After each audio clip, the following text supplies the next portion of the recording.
It's now time for Talkin' Boxing with Billy C. It began as a podcast, went live on the net, and transformed into a full-blown empire. It's the only daily boxing talk show on the planet, hosted by the only guy with the balls to do it. Many have stepped into the ring. Many have tried to take the belt. And one by one, they've fallen. Another victim of the undisputed heavyweight champion of boxing talk radio. Talkin' Boxing with Billy C is on now. My style is impetuous, my defense is impregnable, and I'm just ferocious. I want your heart.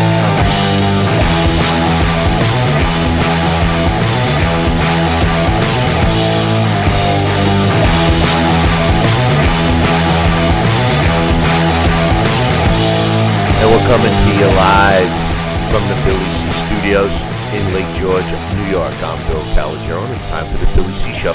Good morning, good day, good evening, whenever you're listening, whenever you're watching. I hope you're doing okay today. Today's show is being brought to you in part by Sal's Neighborhood Pizzeria and Italian Restaurant located on St. Simon's Island in Georgia. Check out the website, www.salsneighborhoodpizzeria.com. Or give my man a call, 912-268-2328, 912-268-2328. Find out why I go all the way to St. Simon's for an authentic Italian meal. Speaking about traveling, if you're going to travel someplace you need to spend the night, make sure you spend it at a Holiday Inn property.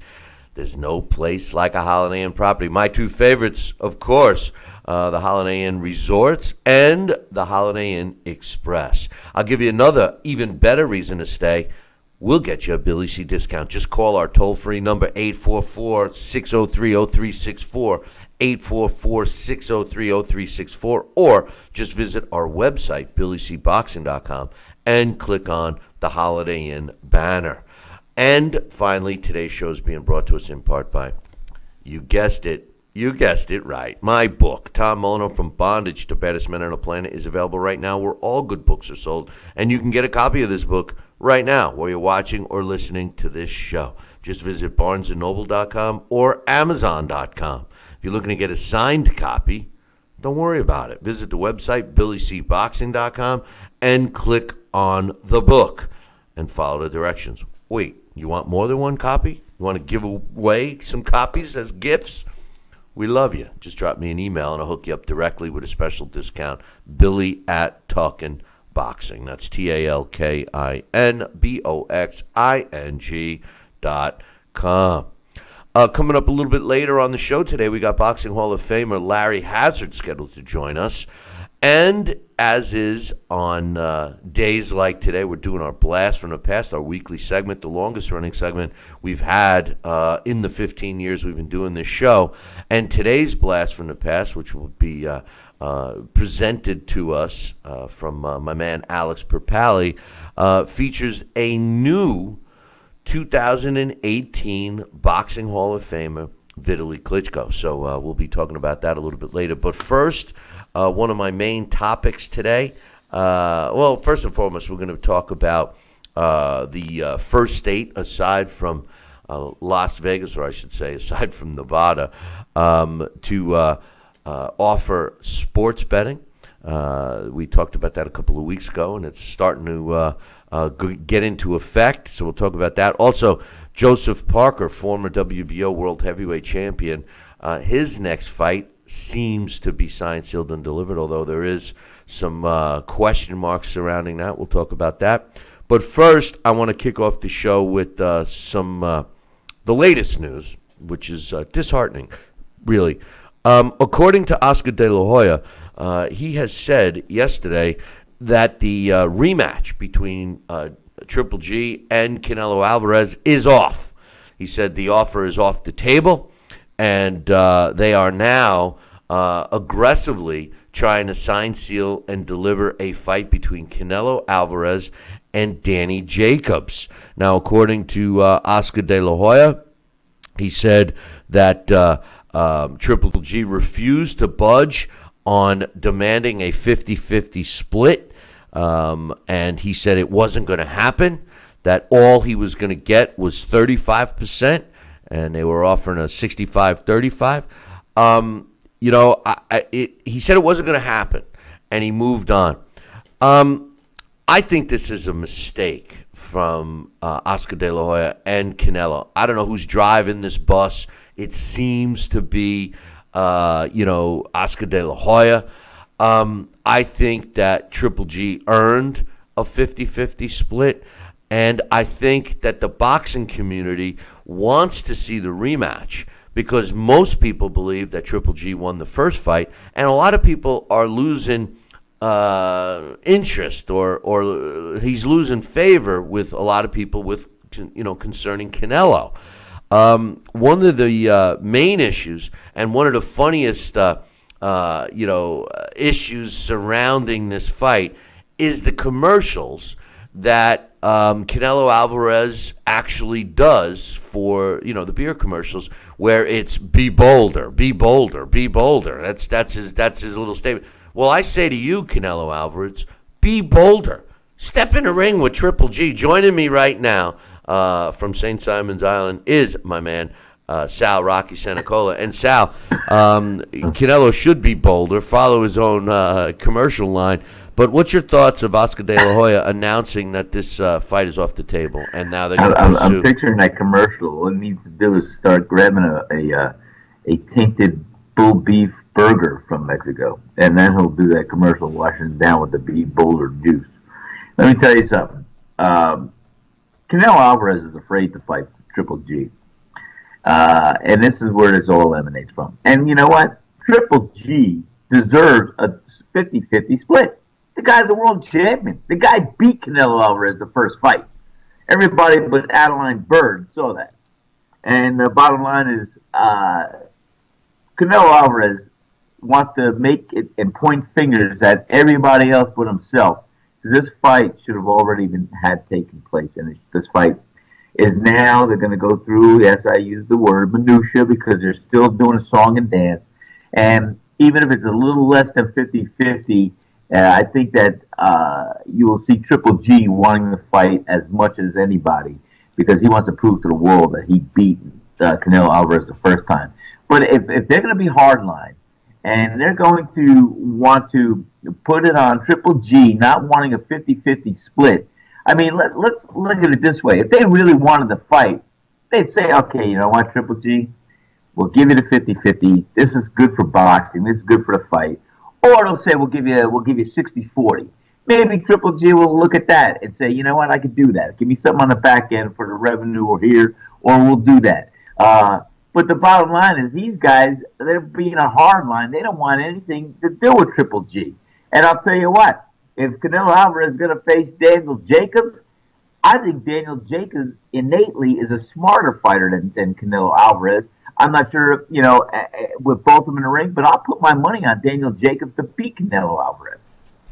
I'm with you there, and we'll get to that in a second. But some of the quotes from Oscar De La Hoya, he says he's referring to Triple G. He's stubborn. He wants 50-50. It's not going to happen. He says the Canelo train has left the station. Now, they went and reached out to Daniel Jacobs' promoter, which is now Eddie Hearn. Eddie Hearn says he loves the fight, and he's hoping to get this deal done quickly. But Oscar De La Hoya said, if Triple G ever comes to his senses, we'll fight next year if he wants to fight in May. I'll tell you one thing, the money he would make for Canelo now, he has to fight 5 or 6 opponents to make that kind of money. We've moved on. Here's the thing.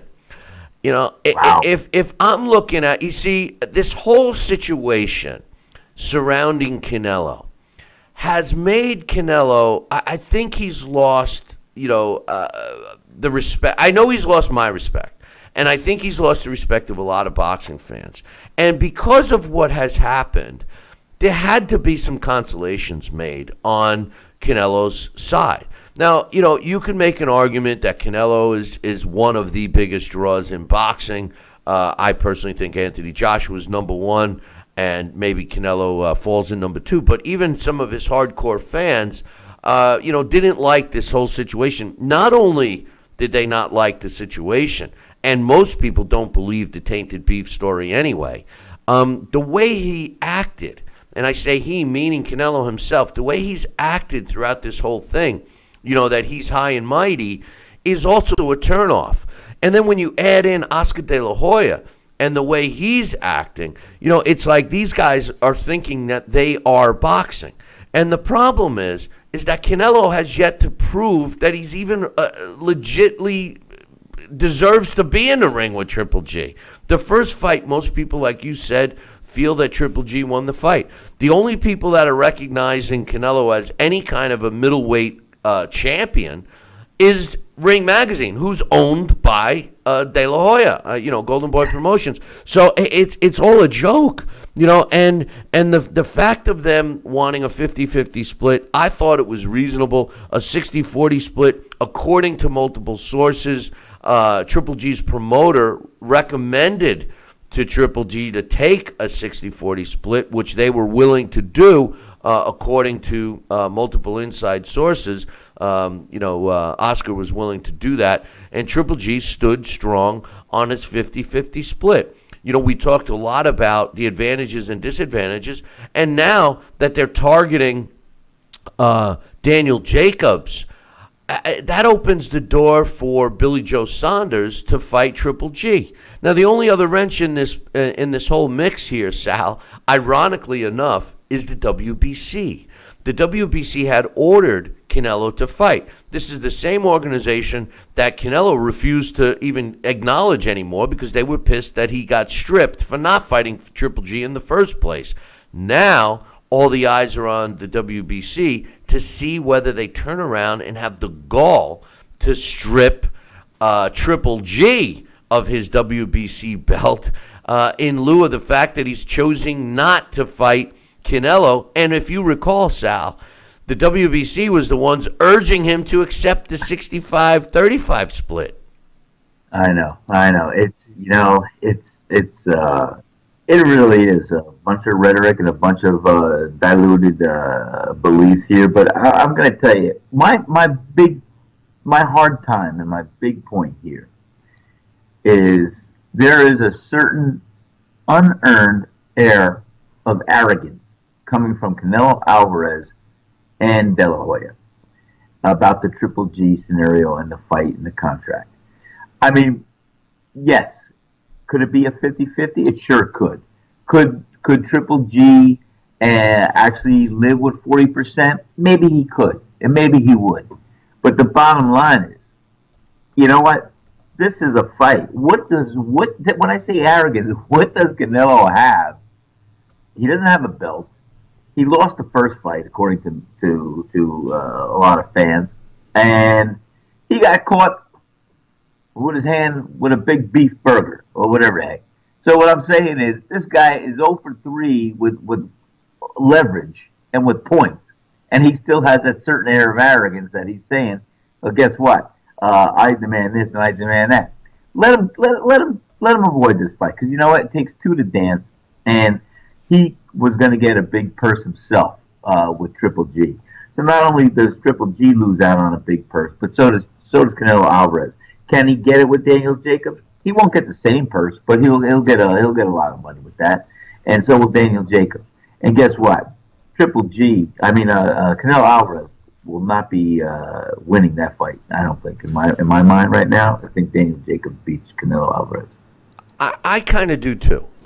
Listen. First of all, I thought that the main reason Canelo needed to get this fight signed, sealed, and delivered with Triple G was to bury all the issues, the negative issues that were surrounding him concerning the steroid use. And, he stayed strong with his I ate a tainted beef. And, some people backed it. Some people believe it. There's also the others that have went back and looked and taken shots and different photos and et cetera, and seeing a clearly physically changed Canelo, assuming that he has been using the juice more than he was popped for. They did the same thing with Manny Pacquiao during his reign when he was in his prime. Manny never tested positive, but in this particular case, Canelo did. if I were the powers that be surrounding Canelo. We're still talking about a hell of a lot of money. I think I would have wanted to remedy the situation, get the fight done, and prove to my fan base that not only am I a clean fighter, but I'm willing to fight the guy that I was supposed to fight anyway. By him moving on to Daniel Jacobs, you could read between the lines, it becomes all about the money for Oscar De La Hoya, advising or recommending to Canelo what to do. Now, there's going to be a lot of people, including myself, that feel that the fight should have been against Triple G. With that said, I do support Triple G. I think that Triple G is doing the right thing. He's making it about the sport of boxing. He's making it about the safety of the fighters, and he's not making it all about the money. Yes, he wanted a 50-50 split, which seems like he's wanting a bigger piece of the pie, which he does.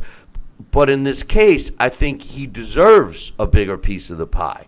I don't think, as much as I agree with you, Sal, that Daniel Jacobs, in my opinion, would be the favorite. If I was putting the odds on a fight, would be the favorite against Canelo. I don't think that fight will get the interest level of a fight between Canelo and Triple G. What's your thoughts on that? No, I agree with you. I think the only fight, the biggest fight, the most money-making fight for Canelo Alvarez or Triple G is if they fight each other. And that's what the fans, that's what we want to see. Because that's the unsaid business, the undone business. Because like I said, I think that both of them have their own way to going about it. But the bottom line is each one of them should want it for the closure of the thing. And I think when you look at it from that level, I think Canelo Alvarez, got lucky with walking away from that fight with a draw. And I don't think he'll feel that he is going to be as lucky. First of all, he's got to look in the mirror and he's got to realize, well, now I'm being tested. I'm not going to have my friendly partner with me, meaning if. I'm not saying if he is doing anything that's other than a burger tainted with steroids. And if he is, he's going to be under scrutiny, and he's got to probably go in trying to be as clean as possible. So, right there, that is a little bit of false bravado right there that you bring into the ring when you are on something. So here again, he's going to be just as natural as he could possibly be to pass a test. And maybe that little air of confidence that normally would be with him is not going to be with him. But like I said, he should want the fight to have the closure with Triple G as well. And Triple G, like I said, he's got unfinished business, and I think he wants to prove to the world. And I think he would be more dominant in the rematch than he was in the first fight. And I did give Triple G the majority of those rounds on a lot of levels. But I think he'd be even more dominant, maybe even stop Canelo Alvarez late in the fight. It almost seems like this was a welcomed change of plans for Canelo. When you look at this whole picture, they fight to a disputed draw last year. The next fight was supposed to be, 6-7 months later in May. He tests positive. He kind of drops off the face of the earth, he meaning Canelo. He goes and has some corrective surgery done while he's under suspension, by the way. He gets a slap on the wrist with a 6-month suspension where other fighters get a year or even up to 2 years for the same type of offense. He gets a slap on the wrist. They're still talking about the rematch. And now all of a sudden they put the rematch off. Their whole plan seemed from day one to procrastinate making this fight. And I'm going back prior to the first fight. Remember, people wanted to see this fight for a couple of years. And they procrastinate because the plan was let Triple G age. Let Triple G age. Time is on Canelo's side. So it's almost like it worked out for the better in terms of, through the eyes, if you're looking through the eyes of Oscar De La Hoya. I think that Triple G should move on.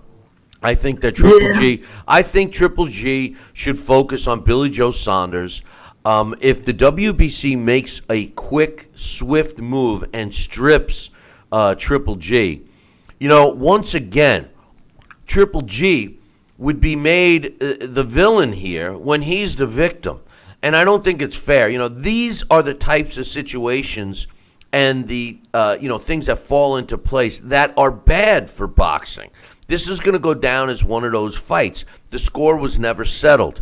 And if Canelo does end up fighting Triple G a year from now, it's not the same Triple G. It's the same situation when everybody wanted Pacquiao and Mayweather to fight, and they make us wait 5 years. We get an anticlimactic, aged, both of them are aged, and we get a crap show as a fight that we're all paying top dollar for.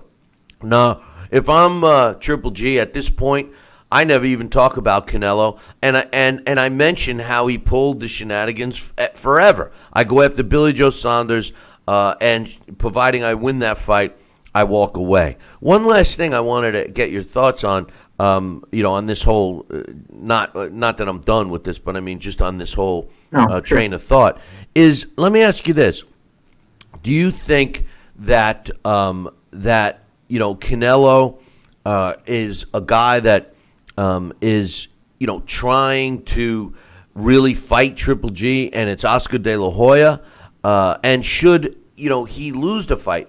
Why are these top fighters, and not only Canelo, but we talked about this yesterday concerning Anthony Joshua and Deontay Wilder. These guys, they seemingly are looking past their current opponents for the next fight. For an example, Oscar De La Hoya saying, well, if he comes to his senses, we'll fight him again in May. Well, that's kind of saying that they have in their minds, they don't think that they're going to have any problem with Daniel Jacobs. Just like Anthony Joshua, in his mind, thinks he's not going to have any problem with Povetkin, and Wilder is thinking he's not going to have any problem with Brazil. These guys are seemingly looking right past their next opponents. No, I know. It's wrong. And, I think that all those fights in that scenario, does provide a challenge for each of the champs or each of the A-side fighter. And I will tell you this. If I was Triple G, I would probably hold a press conference. And I would probably have it touted out, because we look at the Mexicans like a lot of people that they're very proud. They don't want to be called out and not stand up and deliver. But I would say I'd have a press conference if I was Triple G.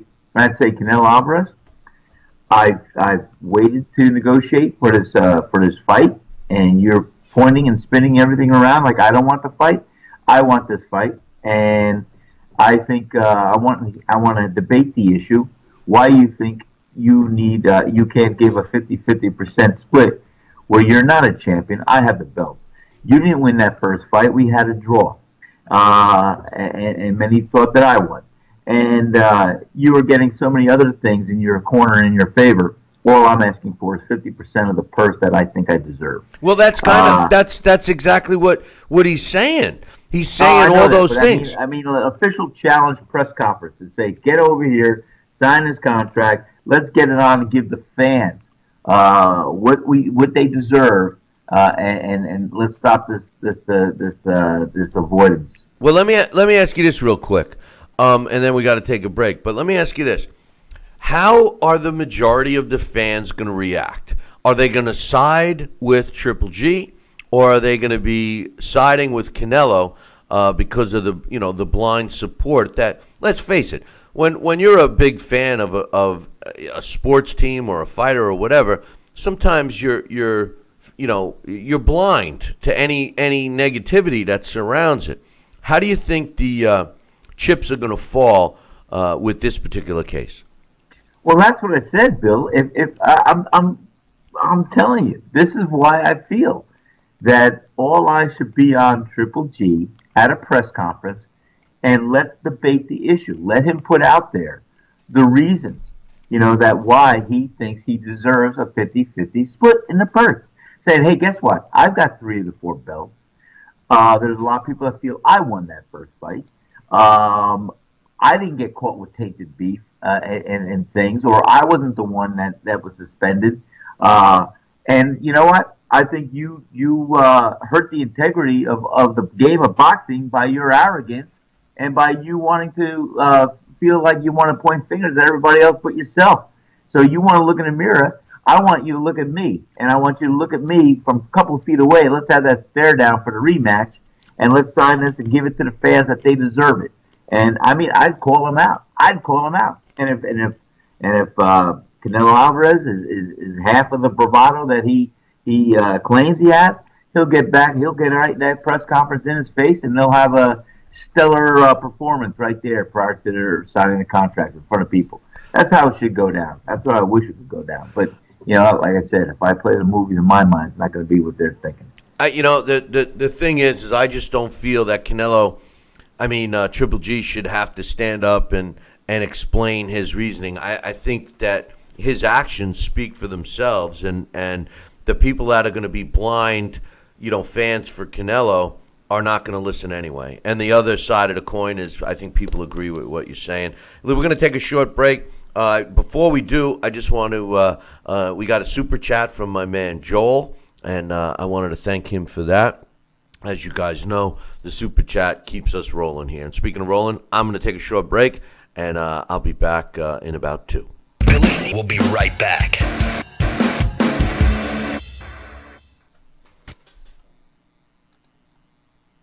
Broken air conditioning, $4,400. Failing refrigerator, $2,500. Don't let outrageous repair and replacement bills like these bust your budget. Get the First American Home Warranty Plan. And when a covered appliance or system breaks, we'll repair it or replace it for you. We had a high-end dishwasher go kaput. They put it in a brand new dishwasher. We have plans that cover air conditioning, most appliances, plus heating, plumbing, electrical systems, and much more. Plans start as low as $25 a month. Why let a major appliance or system breakdown bust your budget or go through the hassle of finding trustworthy service people? Last year alone, we saved our customers over $120 million.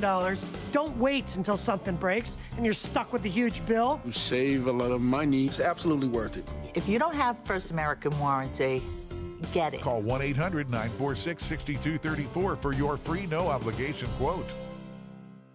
Need relief from backaches and stiffness in your hips or down your legs? Then you need Dr. Ho's Back Relief Belt. The innovative technology works to support and decompress your spine. And now it's covered by Medicare. Every patient with back pain should be wearing this belt. Nothing gave me instant relief except for the Dr. Ho belt.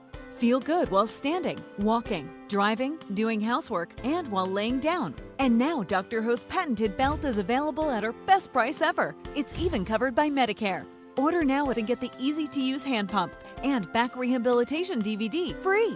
You know, similar belts can cost you almost $1,000, but my belts won't cost you $500, not $300, not even $200. I will give you my special TV price. And remember, Dr. Ho's belt is covered by Medicare. If you know a friend or family member that suffers with pain, get them my system today. Help them live with less pain, be more active, and get back to doing the things they love. Give them the gift of health. Listen to this important message. If you owe money to the IRS, you will want to hear this. Penalties and interest compound daily on your back taxes, putting you under a mountain of debt. Tax 10,000 has years of experience connecting people with tax resolution specialists. Working through the IRS Fresh Start program, they will handle all the necessary forms, and if you qualify, you may end up saving thousands of dollars. Call Tax 10,000 at 800-773-4604.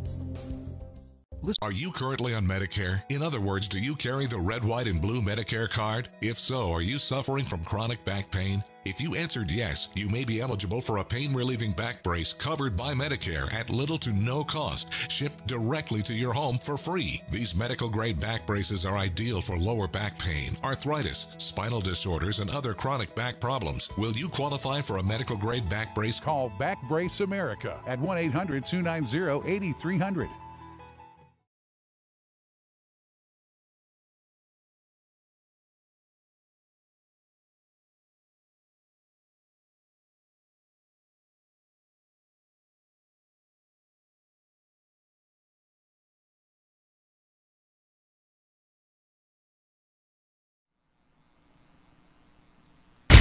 Check out BillyCBoxing.com now, or feel the wrath of the mighty mustache.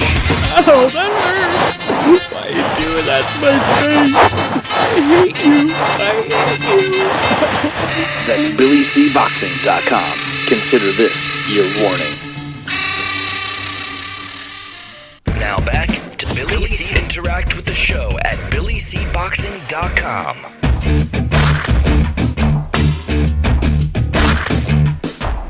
And we're back. You're watching and listening to the Billy C. Show.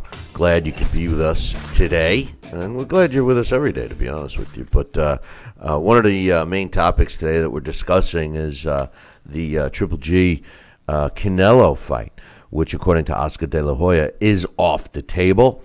And now, according to Oscar De La Hoya, which, he's turned into such a clown as a promoter. You can't believe anything he says, but he says it's not going to happen. And they are actively pursuing Daniel Jacobs. And Daniel Jacobs' promoter, as we all know, is now Eddie Hearn. And, the one little wrench in that mix is, even though that Eddie Hearn is Daniel Jacobs' promoter, Daniel Jacobs' manager, or I can't even say manager, advisor is still Al Heyman. And Al Heyman has a bitter feud with Oscar De La Hoya and Golden Boy Promotions. So I wonder if Uncle Al is going to have anything to say about this. But one other question I wanted to ask you, Sal, is in lieu of what is going on with Triple G and Canelo, and even though I totally disagree with Oscar De La Hoya's stance, and I totally agree with the way Triple G is handling it, do you think that the way this has gone, and in one respect, I give Oscar De La Hoya a little credit, the same credit I give Triple G for standing their ground, even though I side with Triple G and Canelo's promoter, Oscar De La Hoya, where he's, kind of being cocky and thinking that, they're the only people in boxing. Do you think that this situation and seemingly the fallout with finding another option will speed up or expedite the fight that we're all been talking about for weeks and even months concerning Anthony Joshua and Deontay Wilder? Is this actually a wake-up call for Team Wilder to say, hey, maybe we should take this last offer and get this done? Otherwise, we might be looking at being, the outside guy here looking in. What's your thoughts on that? You pose a good question there, and you could look at the chart and the indicators that are saying, hey, you know what? We can't over-chomp on the bit. Let's get this signed, sealed, and delivered because we see how it could go the wayside. And I'm going to say, you know what, Bill? I'm not totally convinced that the Triple G Canelo Alvarez fight is dead in the water. I'm not. I feel, like I said, maybe with the false bravado that De La Hoya and Canelo feel they have the right to, and then spew out what they can to be the A side across the board on this thing with Triple G. I think maybe part of their actions are relative to what they feel, but I think if they really reel it in or pull it back, I think they'll wake up and they'll say, hey, you know what? Let's do it like this, because I think as much as he can go on to Daniel Jacobs, I think De La Hoya is smart enough as a promoter to realize this is same thing. Triple G may not get as big of a purse with his next opponent, but neither will Canelo Alvarez, as if they were getting the fight between the two combatants signed, sealed, and delivered. And that's the lesson that Anthony Joshua and Deontay Wilder could learn from this. Well, I mean, my point is that, they should be looking at this saying, you keep playing around. I mean, it becomes a limit to how long you're going to let the games go on. In this particular case, I don't agree with Oscar De La Hoya, but at least they're making a move now. Whether this is a ploy just to use Daniel Jacobs' name, to get Triple G to settle, I don't know. And then now they've both put themselves in a position, Sal, both, and I'm meaning Triple G and Oscar, because I don't really know where Canelo, where his mindset is. I think he lets Oscar do all the talking and thinking for him. But, the truth of the matter is, because they've both played such a hard stance on this, who's going to give? I mean, if the original offer was 65-35, and, Triple G was asking for a 50-50. Well, I think a fair, adjustment would be a 60-40 fight that I think both sides would become winners. If Oscar claims that he would have taken 60-40. He's clearly indicated that the fight is off the table, and now they're shifting gears. Do they have a chance to renege, to go back? I think they can. In the sense that they could just say, hey, we worked out some of the finer details that were going to become an obstacle, and they could spin it in a way that's going to make sense to their followers and their fans. So I think that in the end, if they can arrive to a 60-40 split on both sides, they'll find a way to communicate and make this fight happen if they could. I'm not saying that they're going to, because that's why we're the outsiders looking in. We're probably using a little bit of our emotion, also trying to rationalize and see how we would like to see it go down. The bottom line is these guys have over chomped at the bit, and I think they realize that now. And if they can humble themselves and go back and spin it in a way that makes it a positive on their side, then you know what? I think they will do so. And like I said about the Anthony Joshua-Deontay Wilder fight, these are some of the things that the press is not going to be privy to, and that we're going to find out just by saying, hey, we arrived at a deal, where the fight's on, we're going to make it happen. And I'm hoping that is what's going to happen. I will lose that belief the longer this does go on. And Daniel Jacobs, unfortunately, right now, he may be just a pawn in the picture until they iron this all out and they really truly move on. I think the first indicator was, hey, we're going to move on, was just throwing that casting net in the ocean and seeing who's going to be caught in it to counter and to try and negotiate and to try and come to terms.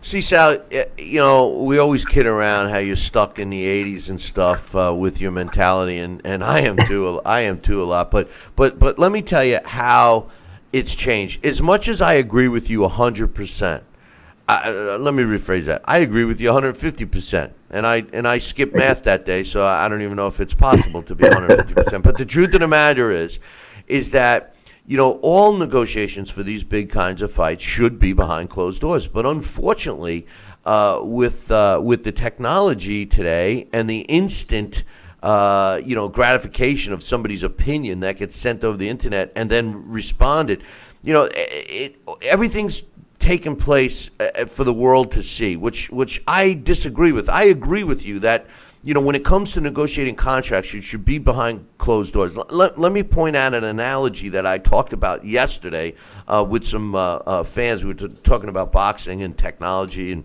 I was talking about the this whole Jeff Horn, Terrence Crawford fight only being available on streaming and stuff. Consider this.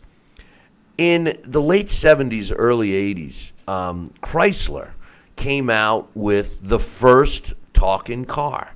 I think it was the Chrysler LeBaron or one of those cars. Okay, and they had, I think it was 1979. Whenever Lee Iacocca came in and was turning the Chrysler product recognition around, amazing. And they came out with it might have been a Cordova. I don't know what it was, but Cordova. Wow, that's an old car. But they come back. They come back, and they had the first talking car, and it would say your keys are left in ignition.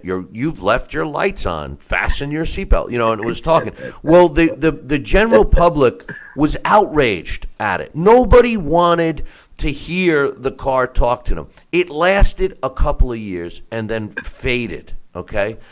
Fast forward to 2018, we have products like Alexa, People, could you change your music? Can you do this? I mean, everybody's talking. You know, nobody even talks to themselves anymore. We don't even. You know, people don't even talk to each other. I have, you know, when my daughter comes home and visits, her and her husband sit on my couch and text each other. They don't even talk to each other in person. They're texting each other, communicating. We're sitting right next to each other. They're texting. You know, I mean, we just don't do it anymore. It's changed so much.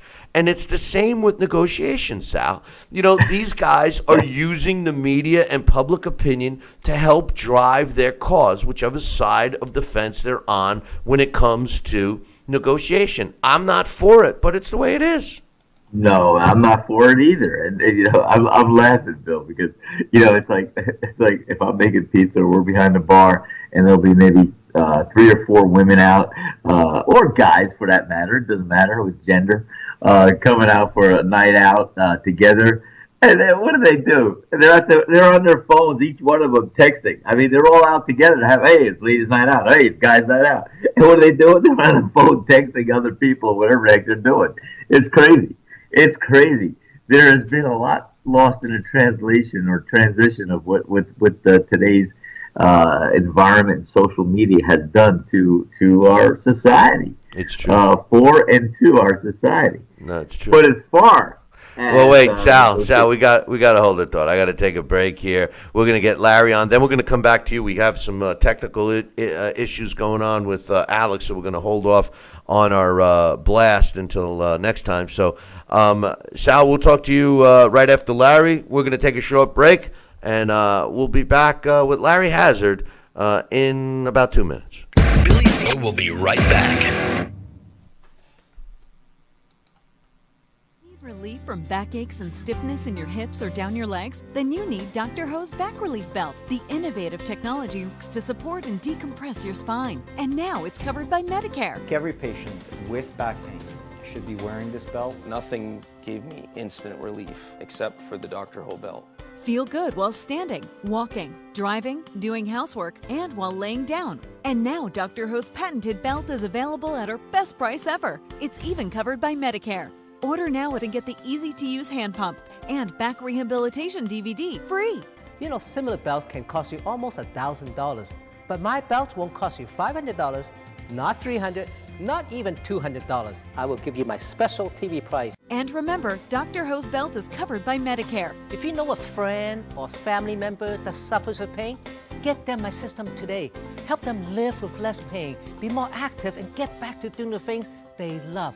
Give them the gift of health. This is important news for women using birth. Hey, fight fans, check out KOFantasyBoxing.com.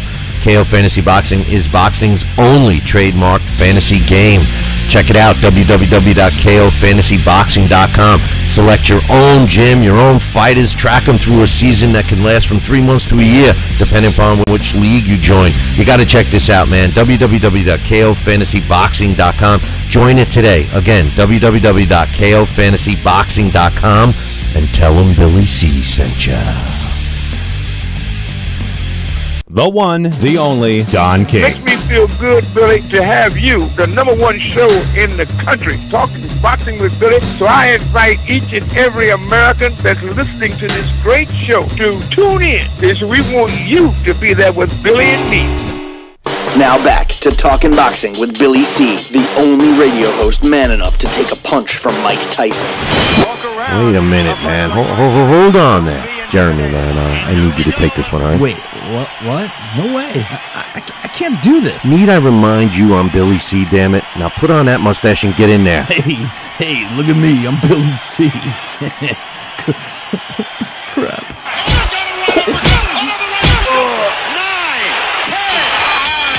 The undisputed heavyweight champion of Boxing Talk Radio. It's Talkin' Boxing with Billy C.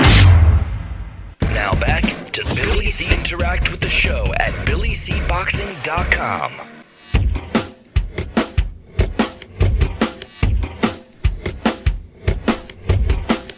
And we're back. You're watching and listening to the Billy C. Show. Glad you could be with us. And speaking of being with us, joining us right now is Boxing Hall of Famer Larry Hazard. Good morning, Larry. Good morning, Billy. Good morning. How you doing? Good. How you doing today, brother? Good. Much better. Been under the weather or what? Yeah. Well, I had a real busy weekend in Atlantic City. We had 3 fights in 2 days. And I was going, and then the weather changed a little bit of rain, and I got caught out there, but I think my resistance got a little low, and caught a terrible cold, but I'm feeling much better now, Well, that sounds good. Much better. And I tell you, not to get off my topics today, but it seems that a lot of there seems to be a resurgence going on, not only in Atlantic City itself, but bringing boxing back to Atlantic City. I know we got a big fight coming up with Kovalev in Atlantic City, and then apparently, even though there's some still some negotiating to do, but apparently Joseph Parker and Bryant Jennings, are also going to be coming to Atlantic City. That's good news for you, right? Well, it's what I've been hoping for, As you know, when I came back, this is what I've been hoping for. This is what I've been sincerely working very hard to be a part of. And it looks like it's about to turn the corner now. Funny thing happened with boxing in the casino towns seem to go up and down with the casinos. When the casinos are successful, boxing gets big, and it becomes very successful. But when the casinos have a downtrend, it seems like the sport goes down also in those areas. As you know, in Atlantic City, for the past several years, there's been quite a few casino hotel closings. But now we have the Hard Rock that's reopening in June. The old Taj Mahal is now going to be the Hard Rock. The old Revel, which was really new, didn't last very long the first time around, but now it's opening back up as the Ocean Resort, and they have several bookings already for those locations, so that's good. There's a fellow over at the Hard Rock who was a part of that old Donald Trump team back in the 70s and 80s that, they loved boxing, and so he's in charge of their entertainment over there, Bernie Dillon. So he's out, he's seeking, some of the big fights. So it looks like we're back in it again, which is great. And like I always say, it's either feast or famine. So I've had both. So here we go. We're ready to feast again, I think. The thing about the casinos and the up and down, you know how promoters are, and that G word, the greed, and what seemed to have happened over the last 15, even 20 years, I think you could trace it back, maybe not quite 20, but and you could start with ESPN. When ESPN was going to take get a promoter involved and say, hey, listen, we want this fight to be our main event on an ESPN Friday Night Fight telecast. Here's what we're going to do, XYZ. We're going to pay you, Mr. Promoter or Miss Promoter, X amount of money, put the rest of the card together. That number went down. They started paying less than they did 15, 20 years ago. And I think casinos started to do the same, whereas a promoter used to be able to go into a casino and say, hey, we want to bring our fight here. We want to have it at your place. What are you going to pay us to bring the fight here? And the fact that there were most of the people making those decisions were not boxing people, and they were not fans of the sport, it kind of got kicked to the curb for not just Atlantic City, I'm talking about nationwide. And it seems that one of two things are happening, and I'm not sure which it is. You just gave me a little education on at least the upcoming opening of the Hard Rock, where we finally have a boxing guy that's making calling the shots and making the decisions to bring the sport in, which is good. That's what we need. I've been crying about that for years. But the other side of the coin is, are casinos still willing to foot the bill to attract promoters to bring the bigger shows there? Or are they willing to do like in the heyday? When you go back to the 80s, Las Vegas and Atlantic City, you weren't just seeing the big pay-per-views there. You could go, I know Vegas, I used to go out to Las Vegas a lot, and there'd always be a fight someplace in Las Vegas on a Friday night. It may not have been a televised fight. It may not have been, a huge fight in terms of the names on the card, but you could always count on being able to find a live boxing event at a casino, something that doesn't seem to take place as much anymore, Larry. Well, the paradigm has changed, and what you're actually referring to is what was known as this old site fee.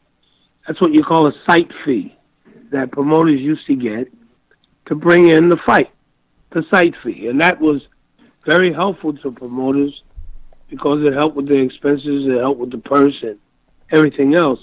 But that whole paradigm, that whole procedure has changed over time. And I don't know if it's ever going to come back. And so promoters have had to restructure the way that they do business. They start getting what they call four-wall deals at the casinos, hotels, and they made the best of it. I think the way it stands right now, I don't hear that term site fees anymore, but I do believe that there is an attempt to help the promoters a bit with the rooms and some of the other ancillary expenses that go with putting on a promotion. And I think that they've learned to adjust within that framework now. But that had a great impact on the industry over time. And you brought up something that's very, very important, is that they didn't have boxing guys. A lot of the casino hotels, they lost the old boxing guys that knew the game, that understood what a good fight, even today, a good boxing match, the drawing power that it has to the casinos and to a town, and what it does for the economics of that location is just tremendous. And it takes a boxing person to have a reference point who's been there. They know what it's like. These younger guys that came in and started running the hotels and the casinos, they had no reference point. They were from a newer generation, and they just didn't know. And so now we're beginning to get some of that back again, and that's why we're beginning to see it change a bit. So I hope it keeps going. You're right about the site fees, and I think that the casinos, if they're willing to give up the real estate, give a promoter the room, the ballroom or wherever the fight is going to take place, and hook them up with rooms and stuff for all the people involved. That's all they really need to do to attract promoters, I think. Of course the promoters are going to be looking for a site fee because of the G word, the greed word, but I think that they could really help themselves and the sport just by working with them. Some won't. Some will say, listen, it's going to cost you this much. We'd love to have your event here. It's going to cost you this much, to rent our place, and that kind of, how fickle fans are, and that may or may not put a promoter in a position to, make an event profitable. One other thing, I happen to like a lot more gambling going on. Boxing fans like to gamble. It's a good match, It's like salt and pepper, It goes together, and unlike other sports, I didn't see it in MMA. The MMA crowd, I compare them, and I don't mean to offend anyone, but I compare them to like a NASCAR crowd. They're arriving in their pickup trucks. They're drinking beer in the parking lot. They go in for the event, and after the event, they go back to wherever they're going to drink their beer. A boxing crowd will come in for an event. They'll stay there for the weekend. They'll gamble. They'll eat at the restaurants, at the casino. I mean, it's just a different type of crowd. And I don't understand why, some of the newer people making the decisions kick that to the curb, because I do think it helps the bottom line with the casinos when they have boxing at their places. And it doesn't have to be a major event, Larry. No, you're very right. And you're very right in your comparison with the MMA crowd, because I once used that same analogy of the boxing crowd versus the MMA crowd. We had a UFC event in Atlantic City not long ago, maybe 10,000 people there.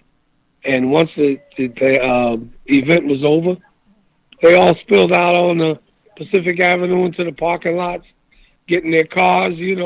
Nobody went into any of the casino hotels, anything. And it's that, and that makes the difference. It's a phenomenal thing with boxing crowds. And also now, which is going to add to the whole scene, is that we got that, sports betting now. And that's going to happen in New Jersey. So that's going to add to it. It's already, I think Delaware has started. So now we got sports betting outside of Las Vegas to other states. And New Jersey happens to be one of the states that fought to get this sports betting law going. So we got a lot of things going for us now. And it's going to contribute to other. What do you have? A big fight, and they go back into the casinos. They eat, drink, and they gamble. So that's what the casinos want, and that's what they're going to get. What do you got? A camera in here? You see what's on my list? It's exactly what I was going to ask you about. If you thought, and you just answered all my questions. I was going to say, what did you think about the sports betting? You think it'll help? And I do. I agree. I think it's going to definitely help Atlantic City in general. And of course, boxing will fall into that. And Delaware's already up and running as of yesterday afternoon. So I think it is going to help. All sports. I found it funny how the major league sports, and I don't just mean baseball, NFL, Major League Baseball, basketball, etc., they were all against it. And as soon as it was approved, they all of a sudden switch hats and said, now we like it and we want a cut of it, because it's our guys that are playing and stuff, which I thought was kind of funny. But Larry, today, one of our main topics is the latest news about the Canelo Triple G rematch. According to Oscar De La Hoya, it's off the table, and now they are moving on and pursuing Daniel Jacobs. A couple of things that we were talking about. Number one, my personal opinion is I'm supportive of Triple G. I think that in lieu of all of everything that has happened with Canelo, I think that Triple G deserved a 50-50 split. And I also think that Oscar De La Hoya is making a mistake, whether it's his decision alone or the combination of him and Canelo, by trying to make Triple G the villain here. I think they should have, stood up and admitted being wrong, which they've never done, and just said, listen, let's put it behind us. Let's move on. Let's show everyone that we are a fair fighter and we don't cheat, et cetera, et cetera. And some of the cost of gaining the trust back from the public would be to have given Triple G a 50-50 split. I think Oscar's arrogance here, kicking him to the curb, at least that's the way it appears today, and going after Daniel Jacobs might not work out for him. Daniel Jacobs, I think, will beat Canelo. What's your thoughts on this whole situation? Well, great minds think alike. Great minds think alike. I've always thought very highly of Daniel Jacobs. Matter of fact, I thought that he won the fight against Triple G when he fought him. I thought Jacobs won the fight. It was close, but I thought he won. And I think that you're absolutely right on with Oscar. Appears to be a bit arrogant here. But you know what? They're just falling right in line with societal norm. It's always someone else's fault. They make it appear as though Triple G needs Canelo, not Canelo needing Triple G. I don't think that Triple G needs Canelo. And Oscar is making Canelo the big fish here, as if Triple G needs him. And whose fault is it? It's not Canelo's fault. It's Triple G's fault. No. Don't we see that every day? Don't we see that every day, Billy? Even in society, it's always you blame the other guy, you blame something else for your own. He's the guy that came up dirty. Right. Okay. Canelo's the guy that came up dirty. So now, instead of them trying to do what they can to make amends, try to get this thing going, they're going to make the other guy the villain. So that doesn't surprise me. I think that Triple G should just move on and say hell with him. Right. And go for the other. But now the other little mix in here is that the WBC, rumor has it that the WBC is contemplating, and very swiftly, I might add, of stripping Triple G of the WBC belt that he has because he won't fight Canelo. And they were even advising Team Triple G to accept the 65-35 split, which I found not right, especially in lieu of the surrounding situation with this fight. I think that each situation has to be looked at. I also feel that the arrogance of Canelo and Oscar De La Hoya, first of all, I was totally against the slap on the wrist that the Nevada State Athletic Commission did for Canelo. Canelo never even showed up for the meeting. He didn't even have the professionalism to show up.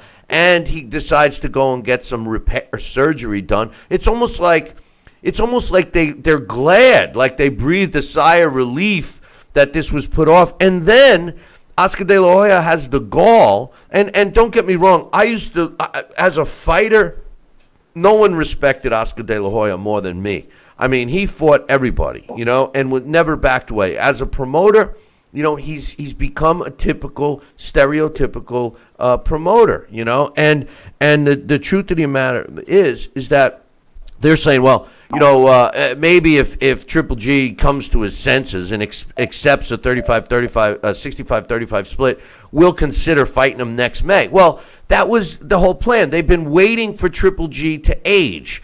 And in the meantime, the worst part of all of this is they're mentioning a name like Daniel Jacobs, just like Anthony Joshua and Deontay Wilder have their opponents lined up should they not fight. Anthony Joshua against Povetkin and Wilder against Brazil.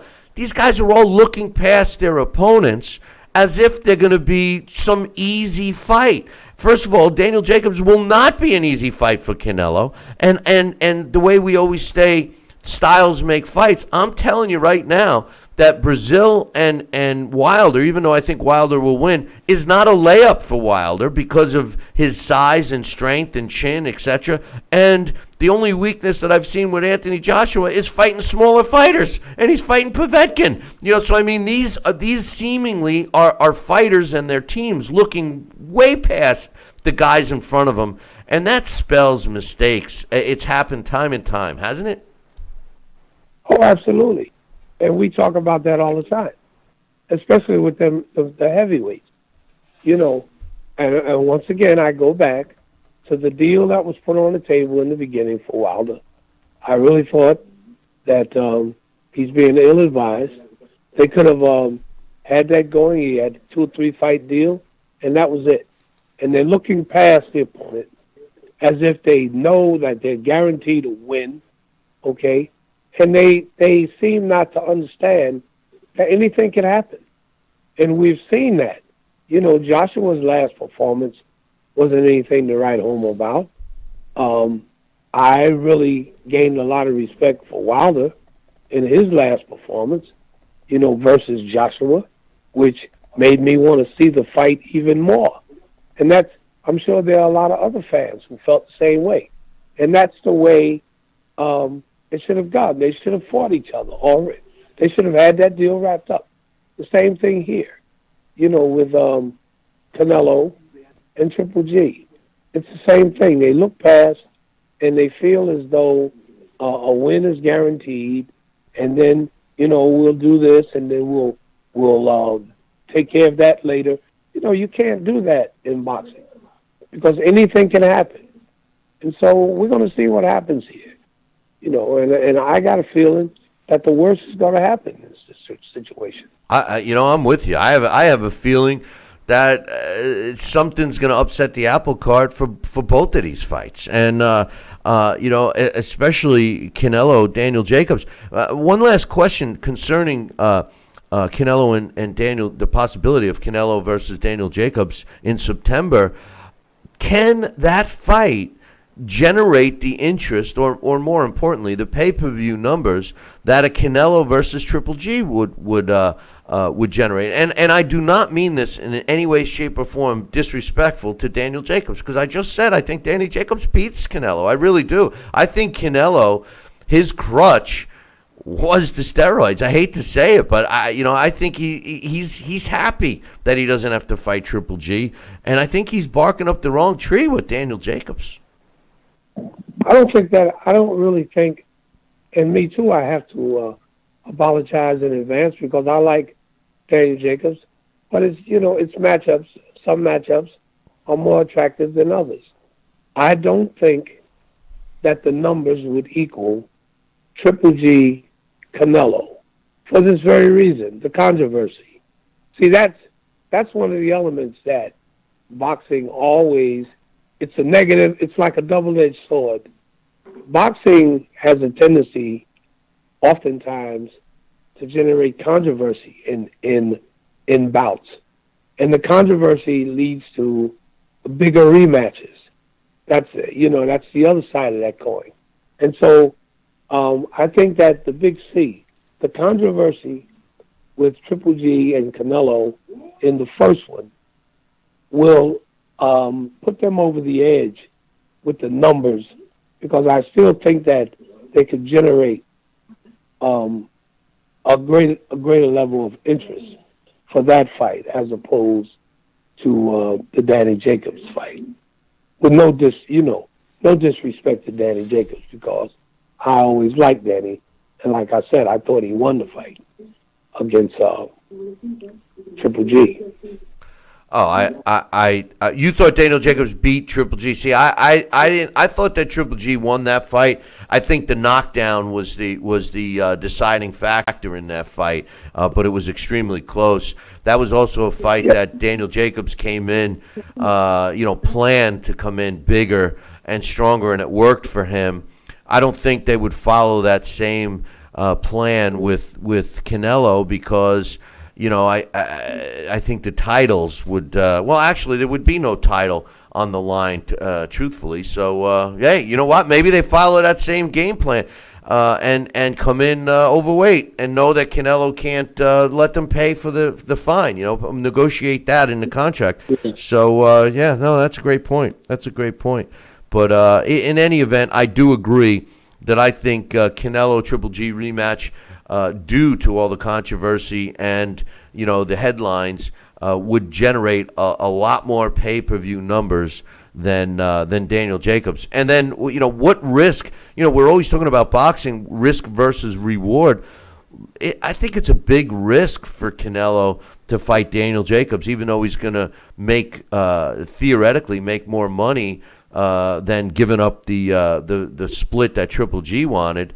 I think it's a risk fighting a guy as big as Danny Jacobs, and how much money do you lose if you lose the fight? I mean, long term, the value of a potential matchup with anyone else, if he loses to Jacob, goes down the toilet, right? Or even if he doesn't look good, if he goes in with a sorry performance, that takes away from the next one too, Billy. So, that's all a part of the gamble. He has to go in, if he fights Jacobs, he has to come away looking like a star. And he has to beat Jacobs hands down, in my opinion, to maintain the attractiveness for Triple G if they're going to do it afterwards. So if he doesn't look good, I think that's going to hurt the numbers also. I agree, and you hit on a great point. You know, Canelo is actually, Oscar De La Hoya is hurting him, not helping him. He may be getting him a few more bucks theoretically, but now he's putting pressure on him to look like Hercules in there. Because if he looks just ordinary, people are gonna. I think the majority of the fans are kind of turned against Canelo. Even his diehard fans are awfully quiet. You know, so I think he needed some damage control, and the damage control would have been a fight and a win against Triple G. I think everything would have been forgotten, but now it's going to loom over him and the rest of his career forever, because chances are this fight will never take place, and people are always going to remember that he did not give him the rematch. And I think it's going to hurt them. I think Oscar's making a big mistake here, and I think his lack of promoter knowledge is really coming through here on this one, Larry. Well, I agree with you.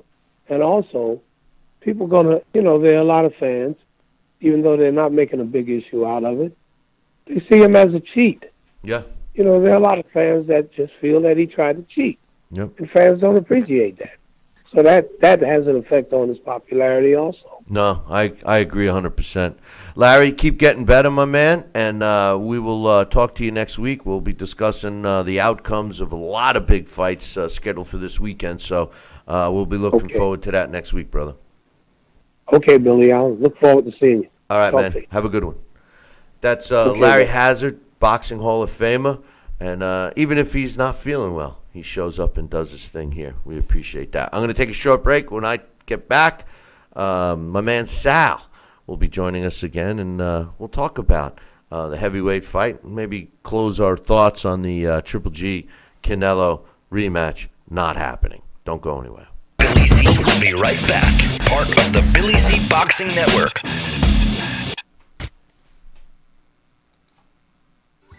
Snacking has never been this exciting. At Graze.com, we combine wholesome ingredients with the flavors we all love to create over 100 exciting snacks, like these. We'd love to send you a Graze sampler box for free. Just go to Graze.com, enter the code ENJOY36, and we'll mail your free box to your home or office. Join thousands of Grazers already in love with our exciting snacks. So come to Graze.com for your first box free. Need relief from backaches and stiffness in your hips or down your legs? Then you need Dr. Ho's Back Relief Belt. The innovative technology works to support and decompress your spine. And now it's covered by Medicare. Every patient with back pain should be wearing this belt. Nothing gave me instant relief except for the Dr. Ho belt. Feel good while standing, walking, driving, doing housework, and while laying down. And now Dr. Ho's patented belt is available at our best price ever. It's even covered by Medicare. Order now and get the easy-to-use hand pump and back rehabilitation DVD free. Similar belts can cost you almost $1,000, but my belts won't cost you $500, not $300, not even $200. I will give you my special TV price. And remember, Dr. Ho's belt is covered by Medicare. If you know a friend or family member that suffers with pain, get them my system today. Help them live with less pain, be more active, and get back to doing the things they love. Give them the gift of health. Listen to this important message. If you owe money to the IRS, you will want to hear this. Penalties and interest compound daily on your back taxes, putting you under a mountain of debt. Tax 10,000 has years of experience connecting people with tax resolution specialists. Working through the IRS Fresh Start program, they will handle all the necessary forms, and if you qualify, you may end up saving thousands of dollars. Call Tax 10,000 at 800-773-4604. Endless pools are an incredible alternative to traditional pools, making it easy and inexpensive to swim at home. Exercise year-round against a smooth current set to your desired pace and temperature. With our new underwater treadmill, you can walk or run without stressing your joints. Endless pools are simple to install and even simpler to maintain. The water stays crystal clear with almost no chlorine. Call for your free idea kit and experience the freedom of swimming at home.